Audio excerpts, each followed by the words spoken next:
ஆனா நீங்க எல்லாம் என்ன பண்றீங்கன்னா, ஏதாவது பிரச்சனை வந்ததுன்னா சாப்பிடவே மாட்டேங்கிறீங்க, தூங்கவே மாட்டேங்கிறீங்க, செல்ஃப் கேர் பண்ணிக்க மாட்டேங்கிறீங்க. சுயநலம் என்பது வேறு, சுய அன்பு என்பது வேறு. அப்ப நம்ம சுயநலவாதி மாதிரி இருப்போம் நினைக்க வேண்டாம்னு சொல்றேங்க. அது வேற இது வேற. நீங்க ஏரோப்ளைன்ல போனீங்கன்னா என்ன தெரியுமா சொல்லி தருவாங்க? புத்தரின் தத்துவங்கள் எல்லாமே ஒரே வார்த்தையில சொல்லணும்னா ஒரு ஸ்டேஜ் வரைக்கும் தாங்க கேள்வி கேட்கணும். உளுஜி தியானத்தை நீங்கள் எப்படி செய்யணும்னா,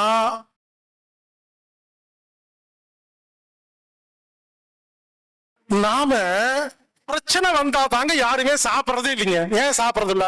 ஒரே பிரச்சனை. ஏன் தூங்கல? ஒரே பிரச்சனை. நாங்கெல்லாம் அப்படி இல்ல, பிரச்சனை வந்தாதான் சாப்பிடுவோம், பிரச்சனை வந்தாதான் தூங்கும். நீங்க தமாசெல்லாம் சொல்லுங்க. எனக்கு ஏதாவது பிரச்சனை வந்துருச்சுன்னா மட்டும்தாங்க நான் யோகா செய்வேன். அப்பதாங்க நல்லா பிடிச்ச மாதிரி சாப்பிடுவேங்க, நல்லா தூங்குவேங்க, பிரச்சனை சமாளிச்சிருவேன். நார்மலா இருக்கும்போது செய்யறதுக்கே பிடிக்காதுங்க. ஆனா நீங்க எல்லாம் என்ன பண்றீங்கன்னா, ஏதாவது பிரச்சனை வந்ததுன்னா சாப்பிடவே மாட்டேங்கிறீங்க, தூங்கவே மாட்டேங்கிறீங்க, செல்ஃப் கேர் பண்ணிக்க மாட்டேங்கிறீங்க. அப்ப என்ன ஆகுது? பிரச்சனை பெருசாயிருது. இன்னையிலிருந்து செல்ஃப் கேர் முதல்ல புரிஞ்சுக்கோங்க. Selfish and self care is different. சுயநலம் என்பது வேறு, சுய அன்பு என்பது வேறு. சுய அன்பு தான் செல்ஃப் கேர், சுயநலம் தான் செல்ஃபிஷ். பல பேர் சுய அன்போடு வாழ்வதை சுயநலம் என்று தப்பாக புரிந்து கொண்டிருக்கிறீர்கள்.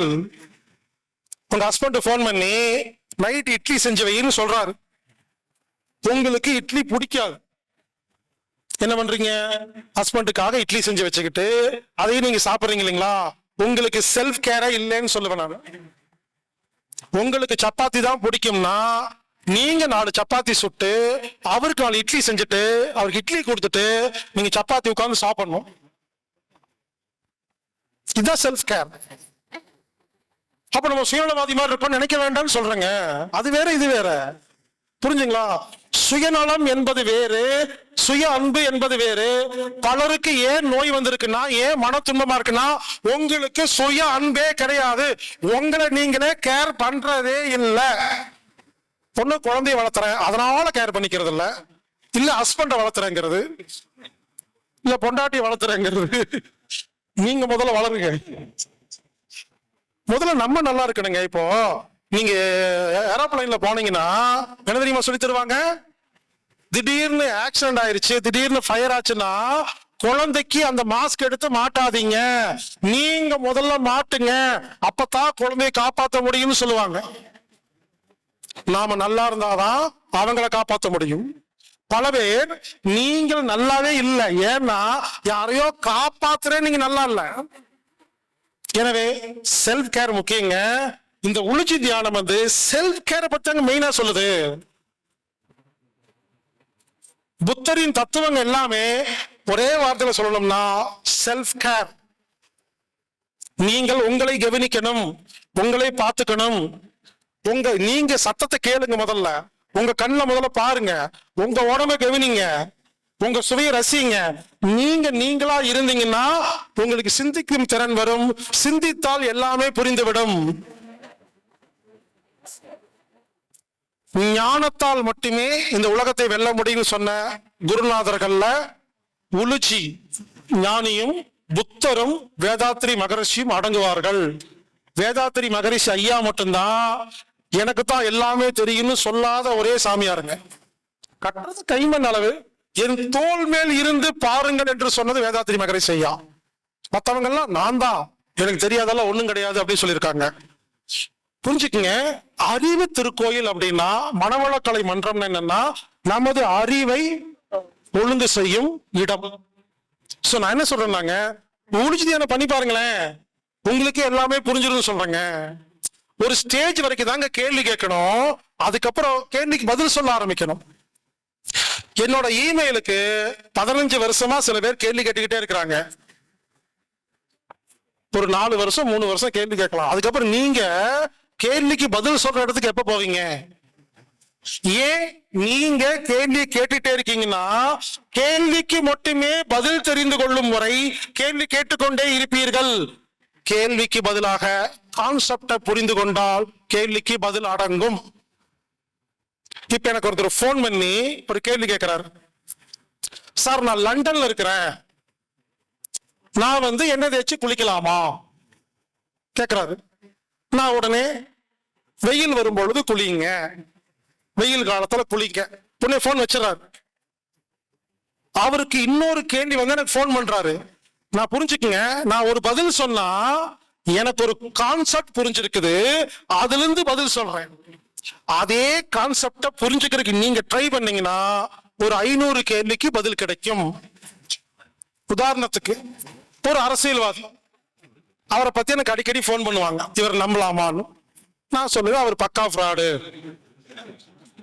அப்படின்னு மெயில் அனுப்புவேன். தேங்க்யூ சார் சொல்லிட்டு அதுக்கு ஒரு 1/2 மணி நேரம் பேசுவாங்க, இல்லை மெயில் கேட்பாங்க, எப்படி நீங்க சொல்றீங்கன்னா விளக்க சொல்லுவேன். தேங்க்யூ சார், ரொம்ப நாளா கூட இருந்து நானும் ஏமாந்துட்டு இருந்தேன், இப்பதான் புரிஞ்சதுன்னு போயிடுவாங்க. 1 வருஷம் கழிச்சு இன்னொரு கட்சிக்கு போயிட்டு அவரை பத்தி என்ன கேட்பாங்க, சார் இவரை பத்தி சொல்லுங்க. முதல்ல ஒருத்தரை ஏன் ஃப்ராடுன்னு சொன்னேங்கிற கான்செப்ட் புரிஞ்சா என்ன சொல்லணும், சார் இதே கான்செப்ட் படி இவரை பார்க்கும் பொழுது இவரும் சரியில்லைன்னு முடிவு பண்ணிட்டேன்னு சொன்னா நீங்கள் கான்செப்ட் புரிந்தவர்கள். கேள்விகளுக்கு மட்டுமே பதில் தெரிந்து கொள்ளும் வரை, உயிருள்ள வரை கேள்விகள் வந்து கொண்டே இருக்கும். நீங்களே சிந்தித்து தெளிந்தால் மட்டும்தான் கேள்விகளுக்கு நீங்கள் பதில் சொல்லும் இடத்துக்கு போக முடியும். அதற்கு உலுஜி தியானம் உதவி செய்யும். இப்படி தொடர்ந்து நீங்க என்ன பண்ணுங்கன்னா, சாதாரண பயிற்சிகள் செய்யும் பொழுது அடிக்கடி எப்ப ஞாபகம் வருதோ, கண்ணு, காது, மூக்கு, சுவை, உடல் அசைவு, மனம், இது சம்பந்தமான தியானங்களை அதிகரிச்சு அதிகரிச்சு அதிகரிச்சு ஒரு பிரச்சனை வரும் பொழுது நீங்க தெளிவா இருக்கணும்னா இதை தொடர்ந்து செஞ்சுட்டே வந்தீங்கன்னா இனிமேல் எந்த இடத்துலயும் பெரிய பிரச்சனை எப்ப தப்பான முடிவெடுக்க மாட்டீங்க. ஒண்ணு தெளிவான முடிவெடுப்பீங்க, இல்லன்னா இப்ப குழம்பி இருக்கிறோம் நாளைக்கு பதில் சொல்லி எஸ்கேப் ஆயிருவீங்க. 2 தான் பண்ணுவீங்க. அவசரப்பட்டு முடிவெடுக்க மாட்டோம். சோ புரிஞ்சுக்குங்க, உலுஜி தியானத்தை நீங்கள் எப்படி செய்யணும்னா சாதாரண பயிற்சி செஞ்சுட்டு இருங்க. இல்ல ஒண்ணு பண்ணுங்க, ஒரு நாள் உட்காருங்க, 5 நிமிஷம் கண்ட பாருங்க, 5 நிமிஷம் அந்த சவுண்டு கேளுங்க, 5 நிமிஷம் வாசத்தை கவனிங்க, 5 நிமிஷம் ஏதோ ஒரு பொருளை சாப்பிட்டுட்டு சுவை ரசிங்க, 5 நிமிஷம் உடம்பு கவனிங்க, ஒரு 5 நிமிஷம் மெதுவா நடந்துகிட்டே அந்த வீட்டுக்குள்ளேயே கையை காலை ஆட்டிட்டே உங்க கவனத்தை வைங்க, ஒரு 5 நிமிஷம் உட்காந்து மனசு கவனிங்க. இப்படி இந்த 7 விஷயத்தை செய்வதற்கு 35 நிமிஷம் ஆகுங்களா? இந்த பயிற்சியை தொடர்ந்து செய்து வந்தால் 2 சேர்த்தி 3 சேர்த்தி பயிற்சி பண்ண பண்ண பண்ண பண்ண உங்கள் சிந்தனை திறன் அதிகமாகும். இனிமேல் எல்லா கேள்விக்கும் உங்களுக்கே பதில் கிடைத்துவிடும். உடல் ஆரோக்கியமாக இருக்கும், மன நிம்மதியாக இருக்கும், உங்கள் வாழ்க்கையில் மிகப்பெரிய மாற்றம் ஏற்படும். இதுதான் உலுஜி தியானத்துடைய தத்துவங்கள். இத சொன்னா நீங்க செய்வீங்கன்னா இந்த கிளாஸ் முடிஞ்சிருச்சு. அவர் என்ன பண்ணுவாரு, 2 நாள் வாங்கன்னு சொல்லி உட்கார வச்சு கண்ணை மூடுங்க, இசையை கவனிங்கன்னு பிராக்டிக்கலா நடத்திட்டு இருக்கிறாரு. உங்களுக்கு புரிஞ்சிருச்சுன்னா நீங்களே வீட்டுல பண்ணிக்கலாங்க. இதாங்க விஷயம், சிம்பிள். இது மட்டும் இல்லைங்க, உலுஜி தியானத்துல இன்னும் அட்வான்ஸ் எல்லாம் இருக்குது. ஒரு சின்ன அட்வான்ஸ் சொல்லி தராங்க, இந்த வீட்டுல போய் செய்யுங்க. இது ஒரு அட்வான்ஸ் பயிற்சி. புத்தர் இந்த உலக மக்களுக்கு ஒரு தியானத்தை கற்றுக் கொடுத்தார். அவரது சீடர்கள் பலர் அதை கொஞ்சம் மாற்றி மானியத்தேனை சேர்த்தி கொஞ்சம் கொஞ்சமாக வேற மாதிரி கற்றுக் கொடுக்க ஆரம்பிச்சிட்டாங்க. உலுஜி அப்படிங்கிற ஒரே ஒரு அவர் சீடர் கூட கிடையாது, ஃபாலோவர். அவர் மட்டும் புத்தர் சொல்லி கொடுத்ததுலேருந்து விலகி போகிறாங்க அப்படின்னு கண்டுபிடிச்சு உள்ளதை உள்ளபடி புத்தர் என்ன சொன்னாரோ ஒரு வார்த்தை கூட சொந்த கருத்தை உள்ள விடாம புத்தர் இந்த உலகத்துக்கு கொடுத்த தியானத்தை உள்ளதை உள்ளபடி கொஞ்சம் கூட பிசகாமல் மாற்றாமல் இந்த உலகம் கொடுக்க வேண்டும் என்று நினைத்து கொடுத்து அதன் மூலியமாக பல பேருக்கு அந்த பயிற்சியை கொடுத்த பெருமை உலுஜி அவர்களுக்கே சேரும். இந்த உலுஜி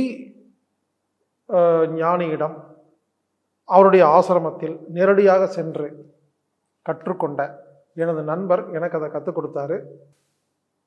நானே அதை உங்களுக்கு கற்றுக் கொடுக்கலாம், இருந்தாலும் அவர் மூலியமாக கற்றுக் கொடுக்கும் பொழுது இன்னும் சிறப்பாக இருக்கும். அப்படிங்கிறதுனால எனது நண்பர் வேதாஜி அவர்களை வைத்து உலுஜி தியானம்னு நான் பல வருடமாக நடத்திட்டு வரேங்க. நண்பர்கள், விருப்பமுள்ளவங்க புத்தருடைய அந்த தியானத்தை முழுமையாக உள்ளதை உள்ளபடி கற்றுக்கொள்ள வேண்டும் என்றால் உலுஜி தியானம் கற்றுக்கொள்ளுங்கள். இந்த வகுப்பு ஆன்லைனில் நடத்தினா சார் நேரில் நடத்துங்க அப்படிங்கிறீங்க, நேரில் நடத்தினா ஆன்லைன் கிளாஸ் எப்போன்னு கேட்குறீங்க.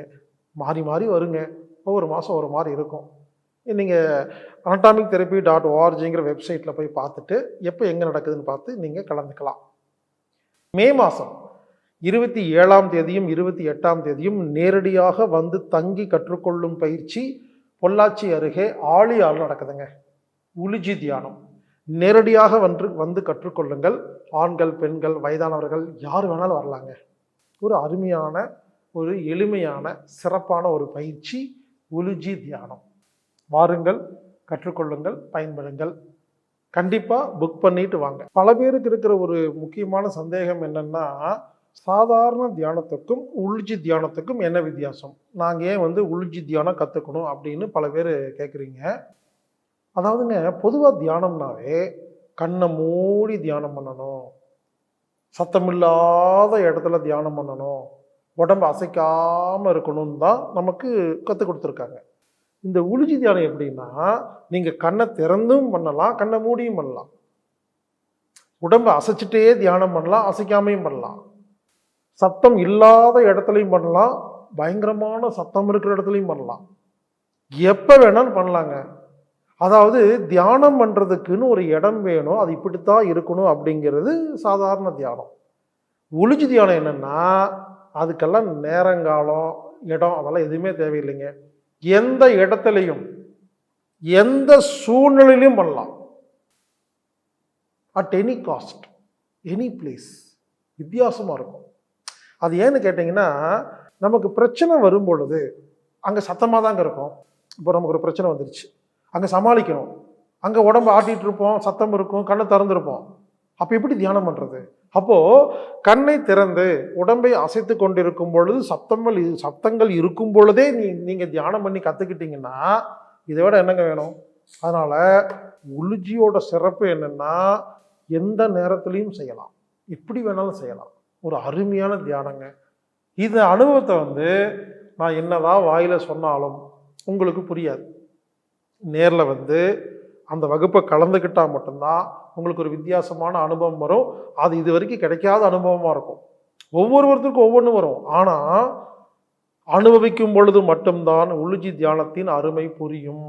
எனவே வாருங்கள், கலந்து கொள்ளுங்கள். கண்டிப்பாக உங்களுக்கு உபயோகமாக இருக்கும், வித்தியாசமாக இருக்கும், பயனுள்ளதாக இருக்கும். வாருங்கள், உலுஜி தியானம் கற்றுக்கொள்ளுங்கள். இந்த வகுப்பில் கலந்து கொள்ள வேண்டும் என்றால் 8220667120 அப்படிங்கிற எண்ணை தொடர்பு கொண்டுட்டு கலந்துக்கங்க, புக் பண்ணிவிட்டு கலந்துக்கங்க. இல்லைன்னா நீங்கள் ஆன்லைன் மூலமாக anatomictherapy.orgல நீங்கள் ஆன்லைன் மூலமாக புக் பண்ணலாம். கண்டிப்பாக பதிவு செய்து விட்டுத்தான் வர வேண்டும்.